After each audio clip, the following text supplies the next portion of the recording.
सबसे पहले मैं आपके अंदर बैठी इच्छा को नमन करता हूँ। आज हम इच्छा पूर्ति दर्शन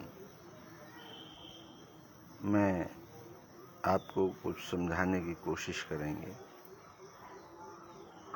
इस दुनिया के अंदर जो हमारे धर्म ग्रंथों ने और सारी दुनिया के अध्यात्म विज्ञान ने जो लिखा है, सृष्टि की रचना कहाँ से हुई, तो सबने एक ब्रह्मांड का जिक्र किया है। किसी ने ब्रह्म कहा है, किसी ने अल्लाह कहा है, किसी ने भगवान कहा है, किसी ने गॉड कहा है कि उसने इस दुनिया की रचना की। जबकि इच्छा पूर्ति दर्शन कहता है कि सबसे पहले इच्छा का जन्म हुआ। इच्छा ने के अंदर एक कुलबुलाहट हुई, एक मूवमेंट हुआ और वो मूवमेंट आपस में टकराया तो उसको आनंद हुआ इच्छा को। तो इच्छा ने एक आनंद के साथ एक दूसरी इच्छा को जन्म दिया। तो उस जन्म में उसे पीड़ा तो हुई, जैसे माँ को बच्चा पैदा करने में पीड़ा होती है, लेकिन मज़ा आता है, आनंद आता है। एक से अनेक होने का इच्छा का जो विचार आया, तो वहाँ से फिर इस सृष्टि की शुरुआत हुई, रचना हुई। उसने ब्रह्मांड को जन्म दिया। इच्छा अपने आप में होना चाहती थी, करना चाहती थी। इच्छा के अंदर इच्छा उत्पन्न हुई और फिर ब्रह्मांड बना। ब्रह्मांड की इच्छा हुई एक से अनेक होने की, प्रोग्रेस करने की।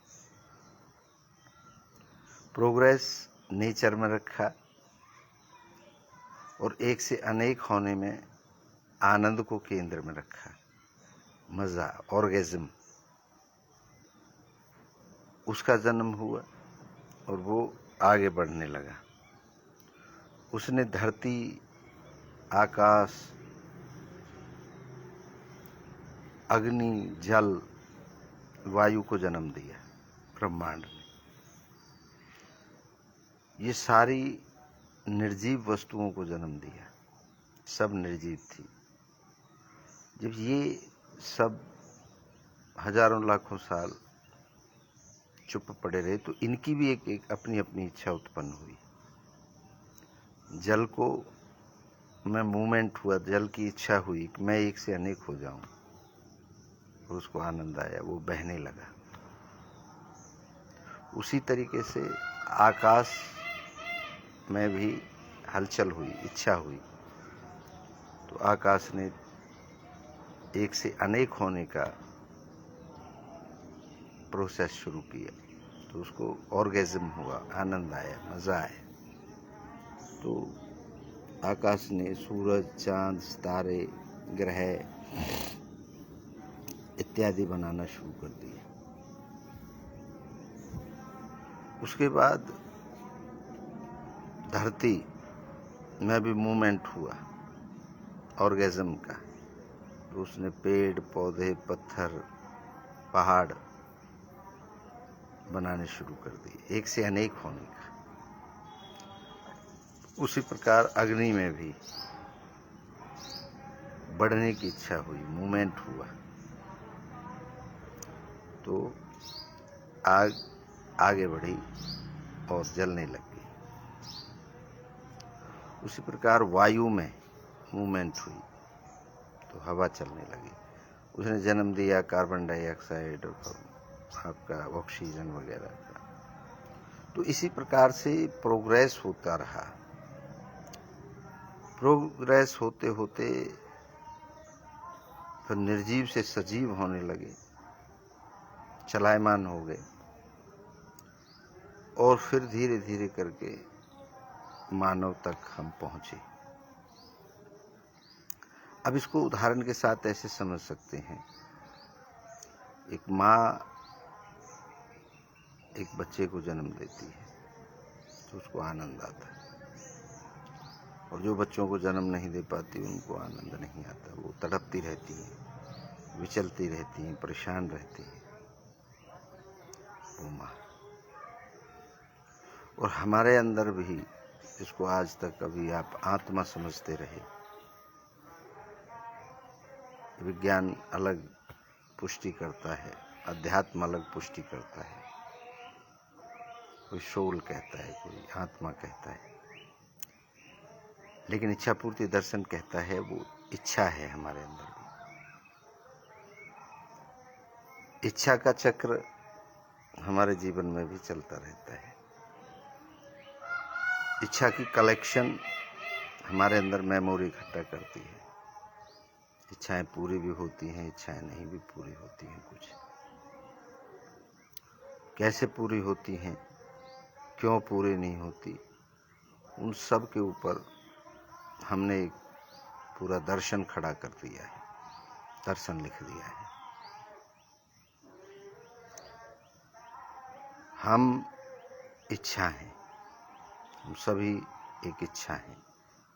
इच्छा ने हमें जन्म दिया। हमारे माँ बाप की इच्छा हुई कि कोई हमारे घर में बच्चा खेले, तो उनको भी ऑर्गेज़म आया, मज़ा आया हमें जन्म देने में, और हमारा जन्म हुआ।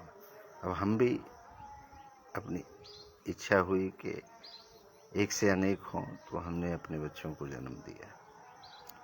वैसे ही ये जीव जंतु, पशु पक्षी, सजीव निर्जीव, पत्थर की भी एक इच्छा होती है, वो हमें आवाज़ सुनाई नहीं देती, उनकी अपनी भाषा है। एक पत्थर से मूर्ति बनती है, एक पत्थर से सीमेंट बनता है, एक पत्थर से क्रशर बनता है, एक पत्थर पहाड़ खिसक जाता है, वो भी चलने लगता है। तो एक से अनेक होना चाहते हैं। हर चीज़ चलती है, कोई निर्जीव नहीं है। हमें दिखता जरूर है क्योंकि उनकी चाल धीमी है। हमें सिर्फ वो ही देख पाते हैं जो हमारे सामने घूमते हैं, उनको हम सजीव में ले आते हैं, लेकिन पूरी सिस्टम सजीव है। लेकिन हमने कुछ को निर्जीव में रखा हुआ है जो हमें नज़र नहीं आते चलते हुए। हम वापस, हमारी कहीं आत्मा जा कर के नहीं ठहरती, हमारी इच्छा ही एक मेमोरी बन जाती है। जिस तरीके से साइंस की भाषा में कहें तो जीवन में धीरे धीरे करके अनुभव बन जाते हैं, और वो अनुभव की एक छोटी इच्छाओं का एक गुच्छा तैयार हो जाता है, और जब हमारी मृत्यु होती है तो वो गुच्छा निकल करके इच्छाओं का वो बड़ा जो इच्छा का स्टोर है, जहाँ से हमारी उत्पत्ति हुई इच्छा की, उसी इच्छा में जाके समाहित हो जाता है। कुछ इच्छाएं अधूरी रह जाती हैं मरते दम तक, तो वापस फिर हमें आना पड़ता है उन इच्छाओं के लिए, फिर कोई नया शरीर धारण करना पड़ता है। गीता में कहा गया है आत्मा अजर है, अमर है। वो आत्मा नहीं है, वो इच्छा है। इच्छा अजर अमर है। इच्छा की मृत्यु नहीं होती, शरीर की मृत्यु होती है। इच्छा बूढ़ी नहीं होती, इच्छा हमेशा जवान रहती है। इच्छा हमेशा चलायमान रहती है। इच्छा हमेशा एक से अनेक होना चाहती है। यही प्रोसेस है हमारे जीवन की इच्छाओं का। हमारा पूरा जीवन इच्छाओं पर आधारित रहता है, इच्छाओं के लिए भटकता रहता है, इच्छा से मिलने के लिए अपनी माँ से। अभी तक आपने देखा, किसी इच्छा को पूर्ण करने के लिए आप विनती करते हैं, पूजा करते हैं, अर्चना करते हैं, मांगते हैं, रिक्वेस्ट करते हैं, लेकिन इच्छा पूर्ति दर्शन आपको ये बताता है इच्छा आपका अधिकार है। हक है, उसे मांगने की जरूरत नहीं है, वो आपका अधिकार है। जिस प्रकार से मैं आपको कल भी समझाया था कि एक बाप के, एक माँ के 4 बेटे हैं। माँ बाप से कोई विनती और याचना थोड़ी करी जाती है, क्योंकि माँ बाप का जो भी है वो हमारा है, उस पर हमारा अधिकार है। अब हम उसको अधिकार समझें या हम विनती करें। अगर हम कमज़ोर हैं तो हम विनती करेंगे, और हमारा आत्मविश्वास अगर मजबूत है तो हम अपना अधिकार मांगेंगे नहीं, अधिकार लेंगे। हमारा आत्मविश्वास अगर मजबूत है तो आप स्वयं इच्छा है, कण कण में इच्छा है। जैसे बोलते हैं कण कण में भगवान है, तो ये कण कण में इच्छा है। कण की भी इच्छा है कि मैं इस जगह से मूव होकर दूसरी जगह जाऊं, मैं एक कण से दूसरा कण पैदा करूं। तो ये सारी दुनिया इच्छाओं पर चल रही है। इच्छा से सृजन हुआ है, इच्छा ही चलती रहेगी, और मृत्यु के बाद इच्छा वापस इच्छा में समाहित हो जाएगी। जो कानून, समाज, देश, काल, परिस्थिति के हिसाब से इच्छाओं के दमन के लिए, इच्छाओं में बेड़ी डालने के लिए हमारे समाज का गठन हुआ है, हमारे कानून बने हैं। देश, काल, परिस्थिति का उसमें हवाला है। जैसे आपको एग्जाम्पल देता हूँ, किसी की मृत्यु हो जाती है तो वहाँ हम हंसते नहीं, हम शोक में रहते हैं। ये हमारा एक सामाजिक बंधन है।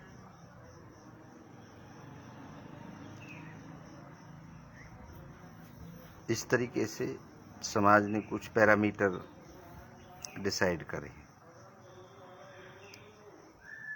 उसी प्रकार से कानून बने हैं।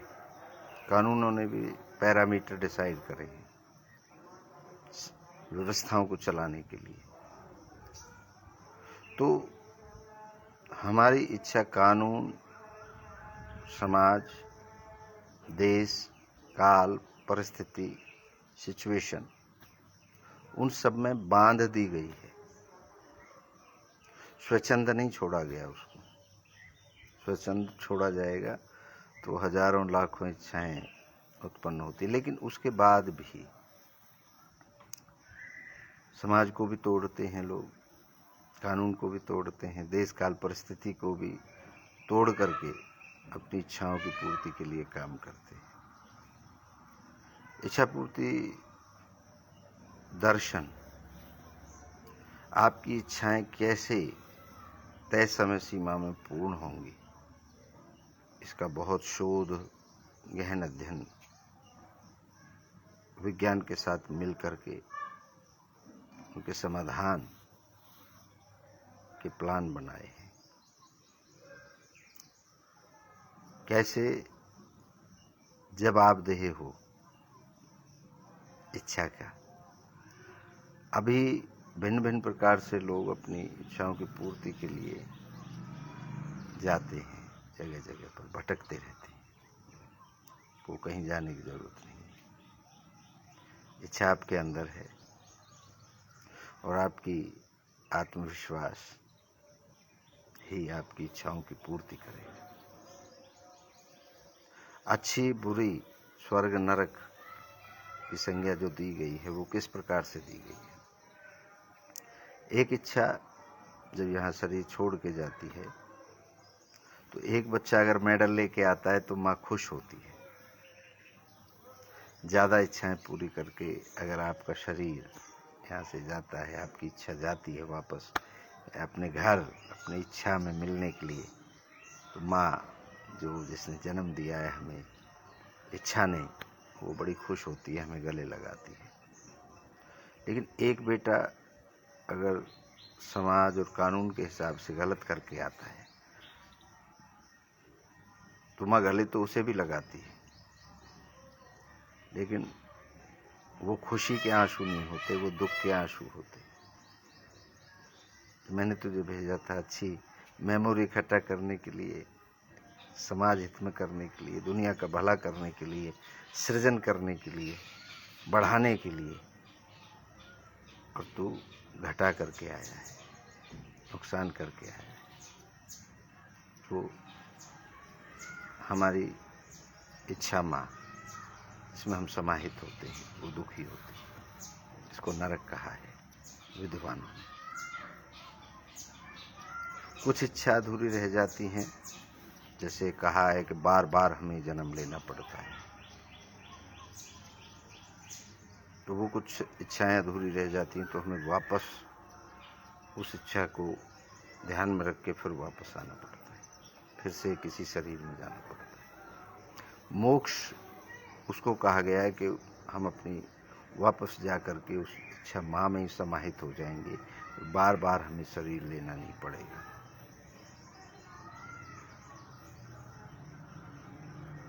जो ज़्यादा इच्छाओं की पूर्ति करेगा वो मोक्ष की तरफ जाएगा, वो अपनी इच्छा माँ में ही रहेगा, उसके साथ रहेगा हर समय, नहीं तो उसको फिर बिछड़ना पड़ेगा। इसको मोक्ष कहा है। तो बहुत बड़ा दर्शन है, एक एक इच्छा को, जिसमें भूतकाल को आधार रख के हमने समझाया है इच्छाओं के बारे में, कैसे सृष्टि की रचना हुई, कैसे हम यहाँ तक पहुँचे, वर्तमान में हमारी जो इच्छाएं हैं वो क्या हैं, उनको कैसे हम ज़्यादा से ज़्यादा पूर्ण कर सकते हैं, उस पर काम हुआ है। और भविष्य की इच्छाएं क्या होंगी आने वाले समय की, इन सारे अनुभवों से भविष्य का कैसा प्रारूप होगा, उस पर भी हमने खोज की है। पिछले 15 साल से हम इच्छाओं के दर्शन पर काम कर रहे थे, लिख रहे थे। पूरे विश्व के दर्शनों को हमने गहनता से पढ़ा, समझा, किसने क्या क्या कहा है। सनातन धर्म के हमारे 9 दर्शन हैं अभी विद्यमान, जिनमें 3 दर्शनों को नास्तिक की संज्ञा में रखा गया, 6 को आस्तिक की संज्ञा में रखा गया। ये 10वां दर्शन होगा जो विश्व के हर प्राणी का होगा, सजीव निर्जीव का होगा, आपका हमारा होगा। इसमें कोई धर्म की सीमाएं नहीं होंगी, क्योंकि इच्छाओं में कोई धर्म की सीमाएं नहीं होती। मूल को इसमें रखा गया है। आप के सामने भी ये जल्द प्रस्तुत होगा, जैसा कि हमने बताया, इसका एक प्रोसेस है। उस प्रोसेस में इसको डाल दिया गया है। वो प्रोसेस क्लियर होके प्रिंट होके ये मार्केट में आएगा, और आप सब भी अपनी इच्छाओं को कैसे पूर्ण कर सकते हैं, इसमें सारा कुछ दिया हुआ है। आप खुद अध्ययन करके, प्रैक्टिकल करके, प्रूफ भी आप खुद होंगे। आपको ऐसे लगेगा ये यात्रा मेरी अपनी यात्रा है। इस दर्शन को पढ़ने के बाद आप जब इसे पढ़ रहे होंगे तो आपको लगेगा कि आप खुद चल रहे हैं। ये केवल आपके लिए ही बनाया गया है, आपके जीवन को ध्यान में रख के ही बनाया गया है, ऐसा आपको महसूस होगा। तो मेरा कहने का मतलब ये है, इच्छा पूर्ति दर्शन। दर्शन नाम हमने अपने सनातन धर्म से लिया है, क्योंकि हम सनातनी हैं, हमारा जन्म सनातन धर्म में हुआ है। तो सनातन के ही इसमें ज़्यादा उदाहरण हैं, सनातन की चर्चा है। वैसे तो पूरे विश्व की चर्चा है, पूरी सृष्टि की चर्चा है, लेकिन आपके हमारे बीच में जो संवाद होता है, जो समझते हैं हम आपस में, उस सनातन के एग्जाम्पलों को ज़्यादा आसानी से समझते हैं। उन्हीं को इसमें दर्शाया गया है, बताया गया है। मुझे उम्मीद रहेगी कि इससे आपको लाभ मिलेगा। इसे अपने जीवन में धारण करने के बाद आपको शांति मिलेगी। क्योंकि कोई इच्छा पूरी हो जाती है तो आदमी खुश होता है, नहीं होती तो उसको क्रोध, अहंकार, एंजाइटी, अवसाद, डिप्रेशन जैसी चीज़ें उत्पन्न होती हैं। तो ये आपके सभी मानसिक और शारीरिक रोगों को ठीक करने का भी काम करेगा। ये औषधि के रूप में काम करेगा ये ग्रंथ। औषधि कहीं बाहर से लेने की जरूरत नहीं है, औषधि हमारे अंदर ही होती है। ये साइंस को आधार बना के डोपामिन कैसे रिलीज होता है, कॉन्शियस, सबकॉन्शियस, अनकॉन्शियस माइंड कैसे काम करते हैं, NLP, LLP, ब्रह्मांड, हमारी इच्छा जो मेन स्टोर है इच्छा का, जहाँ से उत्पत्ति हुई है हमारी, वो हमें कैसे अपनी तरंगें हमारे पास भेजता है, कैसे हम डायरेक्ट उसके साथ संबंध में आते हैं, कैसे वो हमें सपोर्ट करता है, कैसे वो सहयोग करता है, कैसे एक माँ सहयोग करती है अपने बच्चों को, उसी प्रकार से ये ब्रह्मांड, जिसको हम ब्रह्मांड के नाम से जानते हैं, जो मूल इच्छा है, वो कैसे हमें तरंगें भेजती है हमारे पास, कैसे हम ट्यून करते हैं। जैसे रेडियो चलाते हैं और रेडियो का स्टेशन लगाते हैं, उसको ट्यून करते हैं, उसी प्रकार से हम कैसे अपनी इच्छाओं को अपनी मेन इच्छा के साथ में ट्यूनिंग करते हैं उसकी, कैसे वहाँ से हमें सपोर्ट मिलती है, कैसे हम सपोर्ट देते हैं, वो सब चीज़ें इसमें दर्शाई गई है। प्रैक्टिकली प्रूफ किया गया है, ऐसे नहीं अंदाजे नहीं है इसमें प्रैक्टिकल है। और ऐसा नहीं कि मैं प्रैक्टिकल करके दिखाऊंगा आपको, आप खुद प्रैक्टिकल करेंगे। और जब खुद प्रैक्टिकल आदमी करता है उसका अनुभव अलग होता है, उसको विश्वास होता है। अभी तक चमत्कार दूसरे करते रहे, आप सिर्फ देखते रहे। अब उस पर्दे के पीछे वो क्या करते हैं वो अब तक गौण है। वो चमत्कार है या जादू है, इसका भी हमें बाद में मालूम पड़ता है। तो कहने का मेरा मूल ये है कि आपका अपना है, आप खुद एक इच्छा है, और आपकी माँ आपकी जन्म इच्छा से हुआ है। तो माँ और बेटे के बीच में किसी को पढ़ने की ज़रूरत नहीं है, किसी सिफारिश की ज़रूरत नहीं होती। वो माँ बेटे जो प्रेम करते हैं, उस प्रेम को दिखाने की ज़रूरत नहीं होती, समझाने की ज़रूरत नहीं होती। माँ और औलाद के बीच में जो संबंध है, लेकिन हमने बिचौलियों को बिठा दिया है, वो हमें समझाते हैं तुम्हें वहाँ पहुँचने के लिए, अपनी माँ के पास पहुँचने के लिए तुम्हें ये रास्ते अपनाने हैं, वो रास्ते अपनाने हैं, ऐसा करना है, वैसा करना है। अब ये ठीक है या गलत है, ये तो आपको सोचना पड़ेगा। मैं तो किसी को क्या कहूँगा, सबकी अपनी अपनी बुद्धि है, सबने अपने अपने तरीके से काम कर रखे हैं, समझा रखा है। मैं ऐसा नहीं कहता कि वो जो बना के गए थे वो विद्वान नहीं थे, वो बहुत विद्वान थे। लेकिन बुद्ध दर्शन और जैन दर्शन के बाद 2625 साल हो गए, हमारे सनातन धर्म में कोई नए दर्शन का उदय नहीं हुआ। और वो नया दर्शन अब आपके सामने आएगा। 9 दर्शन है, 6 नास्तिक, 3 नास्तिक, 6 आस्तिक, और ये 10वां दर्शन होगा, जो आस्तिक भी आप आस्तिक की संज्ञा में दे सकते हैं। जो वैज्ञानिक भी होगा, जो जहां बैठ करके देखेगा। जैसे मैं एक एग्जाम्पल देता हूं, 6 अंधे थे और उनको एक हाथी ला करके छोड़ा गया और उनसे पूछा गया कि आप हाथी को देख करके बताएं कि हाथी कैसा होता है। वो 6 के 6 हाथी के चारों तरफ चले गए। किसी ने पैर को पकड़ा, किसी ने पूंछ को पकड़ा, किसी ने उसकी पीठ को पकड़ा, किसी ने सूंड को पकड़ा। ऐसे सब अलग अलग एरिए से सभी ने एक बात कही,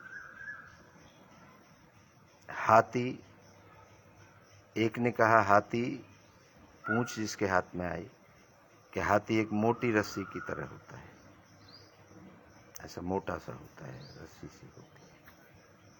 एक ने जिसने पैर पकड़ा उसने कहा एक खम्मे की तरह होता है। जिसने पीठ पे हाथ फेरा उसने कहा एक दीवार की तरह होता है।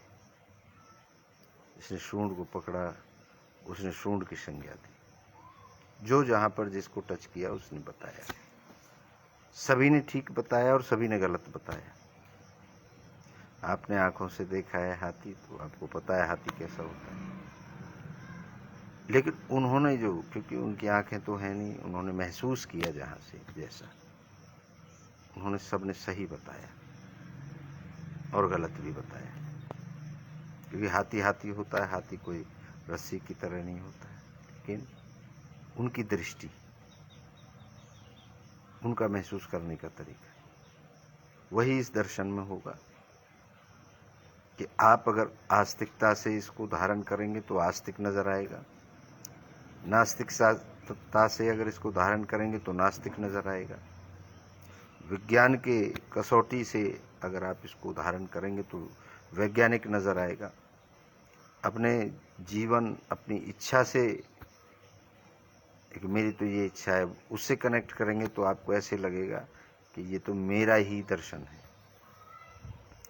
तो इस दर्शन में थोपा कुछ नहीं गया है,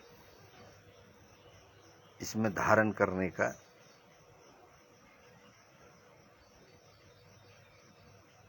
बनाया गया है। इसको आपने धारण करना है, जबरदस्ती वाली बात नहीं है यहाँ पर। जैसे बहुत दर्शनों में कहा गया है कि मानो इस बात को, ये होता है, फलानी चीज होती है, मानो। इसमें माना कुछ नहीं गया, इसमें आपको प्रैक्टिकली जोड़ा गया है। और जब आप खुद अनुभव करते हैं जिस चीज को, उसमें आपको मानना नहीं पड़ता, आप गर्जना करते हैं। जैसे आपने, जिसने बनारस को देखा है, बनारस में घूमा है, वो बताता है मैंने देखा है, मैं गया था वहां, मैंने ये किया था, वो गर्जना करता है। और जो सुनी सुनाई बातों पर भरोसा करता है वो कमजोरी से बात करता है। हाँ, किसी ने बताया था कि बनारस में फला चीज रहती है, फला होती है, फला चीज है, तो वो संभावनाएं उसमें उजागर करता है। तो आप गर्जना करेंगे इस दर्शन को हाथ में लेकर के, क्योंकि इसमें थोपा कुछ नहीं गया है, इसमें विनती और याचना नहीं है, मांगना नहीं है, इसमें अधिकार है। इसको ढोना नहीं है, खींचना नहीं है, इसमें मजा है, आनंद है। इसमें नाचना, गाना, हंसना, रोना, जैसा आपका मन करे, जैसी आपकी इच्छा करे, वैसे इसको आप धारण करें। इसमें कोई सामाजिक,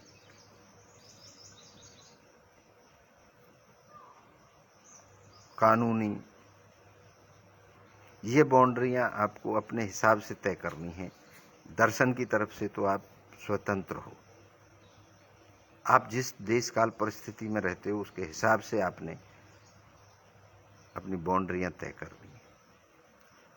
दर्शन की तरफ से कोई बाउंड्री नहीं है, कोई डर नहीं है, कोई भय नहीं है, क्योंकि माँ और औलाद के बीच का मिलन है। इसमें माँ की तरफ से कोई बाउंड्री नहीं, सिर्फ एक बाउंड्री है कि मेरा बच्चा, मेरी औलाद हमेशा बढ़े और खुश रहे। ये दुआ है। वो किस दिशा में? माँ अच्छा बुरा नहीं समझती, कानून अच्छा बुरा समझता है, समाज अच्छा बुरा समझता है, जिसको आप पीड़ा पहुंचाते हैं वो अच्छा बुरा समझता है। लेकिन माँ के लिए तो बेटा बेटा होता है, औलाद औलाद होती है। माँ को कभी भी अपनी औलाद में बुराई नज़र नहीं आती। माँ को हमेशा अपनी औलाद में अच्छाई नज़र आती है। माँ को सबसे ज़्यादा, किसी का कितना ही बड़ा राजकुमार है औलाद, उससे ज़्यादा प्रिय अपनी औलाद लगती है।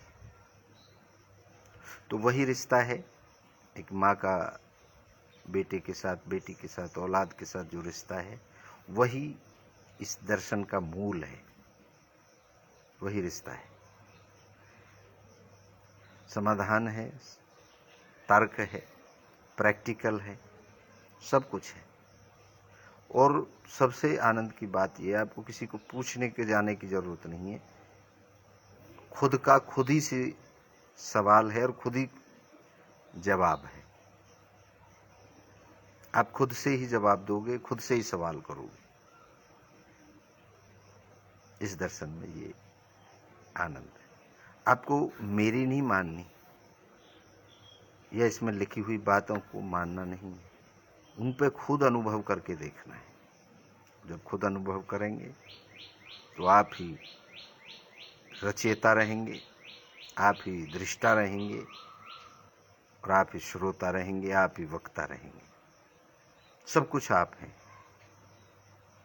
ये इसकी खूबसूरती है। और ये मैं नहीं कह रहा हूँ, ये इच्छा कहेगी आपकी, क्योंकि आपकी जो माँ है इच्छा, इस सारी दुनिया की जो सृजन करता है, जिसने पैदा किया है, वो इच्छा है। और जो पैदा करती है या करता है, माँ और बाप की संज्ञा में आता है। मैंने तकरीबन बातें आपको इसमें बताई हैं, और बहुत जल्द ये आपके समक्ष आएगा। फिर आप इसमें जिएंगे, इसे महसूस करेंगे, इसका फ़ायदा लेंगे, इसका प्रैक्टिकल करेंगे अपने आप से, खुद से, और आगे बढ़ेंगे। अपनी इच्छाओं को तय समय सीमा में खुद पूरा करेंगे। आप सभी की इच्छाओं को नमन करता हूँ। आप सबकी जय हो।